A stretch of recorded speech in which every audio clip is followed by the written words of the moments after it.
ध्रुव बाळा ते ध्रुव तारा ही माझ्या आजीकडनं ऐकलेली गोष्ट। सुरुची म्हणजे रुचीप्रमाणे जाणं आणि दुसरं म्हणजे सुनीती, जे नीतीला धरून आहे। अढळ गुंतवणूकदार होण्याचं जर स्थान आपल्याला हवं असेल तर आपल्याला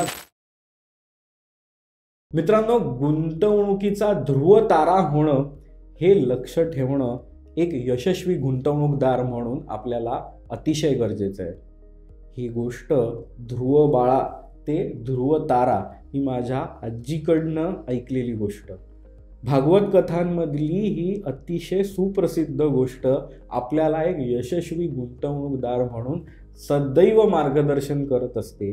या गोष्टीच्या माध्यमातून आपण आपल्या गुंतवणुकांचं धोरण कसं असलं पाहिजे, त्या मागचा आपला विचार कसा असला पाहिजे, हा आजच्या आपल्या व्हिडिओचा टॉपिक आहे। तुम्हाला सगळ्यांना जरी माहिती असली तरी एक वेगळ्या प्रकारे आपण या गोष्टीकडे पुन्हा एकदा पाहणार आहोत।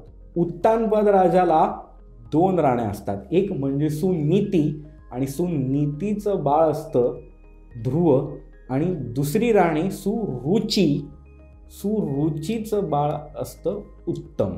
आता लक्षात घ्या, या राण्यांच्या नावामध्येच खूप महत्त्वाचा अर्थ दडलेला आहे। सुरुची म्हणजे रुचीप्रमाणे जाणं, आपल्याला जे आवडेल त्या प्रकारे जाणं, आपल्याला छान वाटतंय असं इंटरेस्टिंग आयुष्य जगणं। आणि दुसरं म्हणजे सुनीती, जे नीतीला धरून आहे।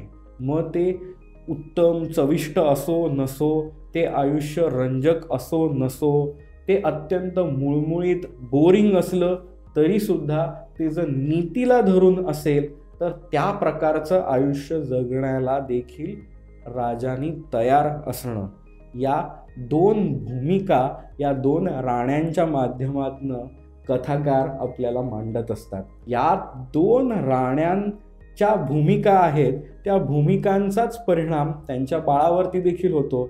आणि या भूमिकांमध्ये कुठली भूमिका ही आपण निवडावी हे राजा म्हणून उत्तानपाद राजा देखील ठरवत असतो।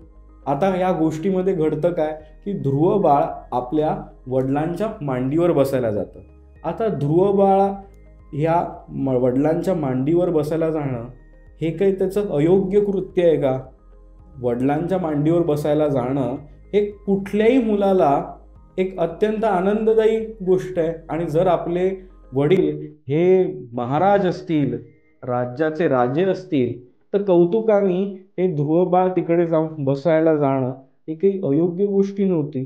मात्र सुरुचीच्या प्रभावाखाली असलेल्या उत्तमने हे कृत्य होण्यापासून ध्रुव बाळाला थांबवलं, कारण सुरुचीने त्याला सांगितलं की ही जे स्थान आहे हे माझ्या बाळाचं उत्तमचं आहे।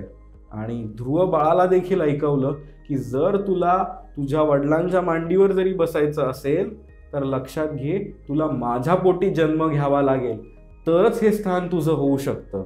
अशा परिस्थितीमध्ये ध्रुव बाळ रडत रडत आपल्या आईकडे सुनीतीकडे गेलं आणि या सुनीतीने त्याला समजावलं की बाळा, आपल्या वडिलांच्या मांडीवरच्या स्थानासाठी रडारड करू नकोस, रडू पडू नकोस, इतकं ज्ञान घे, इतका अभ्यास कर, इतकी तपश्चर्या कर की या विश्वामध्ये तुझं स्थान अढळ होईल। आणि त्याच्या तपश्चर्येवरती प्रसन्न होऊन विष्णू देवतेंनी त्यांना अढळ असं स्थान दिलं, ज्या ताऱ्याला देखील आज आपण ध्रुव तारा म्हणून ओळखतो। पण याच वेळेला उत्तानपाद राजाच्या या दुसऱ्या मुलाचं काय झालं?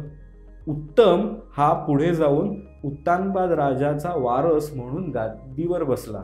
मात्र सुरुचीच्या लाडा कौतुकाच्या संस्कारात मोठा झालेला, इंटरेस्टिंग गोष्टी आवडणारा, रुचीपूर्ण निर्णय घेणारा राजा हा छंदीपंदी पुढे होत गेला आणि पुढे राज्यकारभाराची देखील धुळधाण उडाली। आणि उत्तम राजाला कोणी पुढे लक्षात ठेवलं नाही, तर तपश्चर्या करणाऱ्या ध्रुव बाळाला लक्षात ठेवलं। मित्रांनो, आपल्याला देखील गुंतवणुकांचा प्रवास हा रुचीपूर्ण इंटरेस्टिंग करायला जायचं असेल तर आपला देखील उत्तम राजा होऊ शकतो. जर आपल्याला आपल्या गुंतवणुकांचा अढळ तारा, ध्रुव तारा होण्याची इच्छा असेल तर आपलं धोरण हे सुनीतीसारखं असावं, सुरुचीसारखं नाही. कारण गुंतवणुकांचा हा प्रवास हा अत्यंत बोरिंगच आहे. तुम्ही स्वतः व्यवसाय करायला जाणं हे बऱ्यापैकी इंटरेस्टिंग जर्नी असू शकतं, पण या जर्नीमध्ये इन्व्हेस्टर म्हणून सोबत राहणं हे जितकं तुम्ही पॅसिव्हली कराल, जितकं तुम्ही नीतीला धरून कराल, तितकं गुंतवणूकदार म्हणून यशस्वी होऊ शकता. आणि हे अढळ गुंतवणूकदार होण्याचं जर स्थान आपल्याला हवं असेल तर आपल्याला गुंतवणूक शास्त्राच्या नीतीला धरून या गोष्टी कराव्या लागतील. आपल्याला अधेमध्ये मीडियानी काय दाखवलं, अधेमध्ये आपल्या मित्रमंडळींनी काय केलं, त्याप्रमाणे जर आपण आपले निर्णयापासून भरकटत असू तर आपण आपला प्रवास उत्तम राजासारखा करतोय, आपण ध्रुव ताऱ्याकडे होणारा आपला प्रवास थांबतोय. असं न होऊ देता तुम्हा सगळ्यांना मला शुभेच्छा द्यायच्या की आपला प्रवास हा ध्रुव ताऱ्यासारखा करा, गुंतवणूक विश्वामध्ये एक अढळ स्थान प्राप्त करा.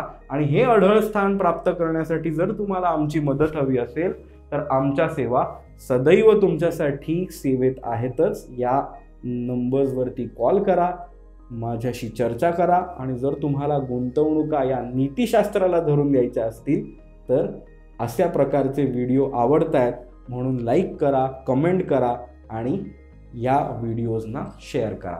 धन्यवाद.